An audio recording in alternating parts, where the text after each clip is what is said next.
1 থেকে 100 পর্যন্ত জোড় সংখ্যার যোগফল কত? এক্ষেত্রে যে সূত্রটা খাটবে সেটা হচ্ছে n ইনটু n প্লাস 1। প্রশ্ন কি বলেছে না 1 থেকে 100 পর্যন্ত খালি জোড় সংখ্যার যোগফল কত? এই n হচ্ছে যে 1 থেকে 100 পর্যন্ত জোড় সংখ্যা কতগুলো আছে, নিশ্চয়ই 50টা, তাহলে n এর মান 50। এবার আমরা এটা সরল করব।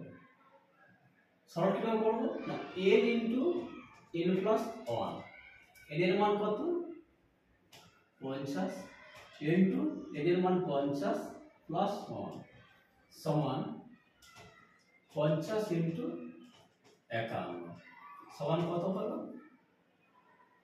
5 একে 5 5 5 25।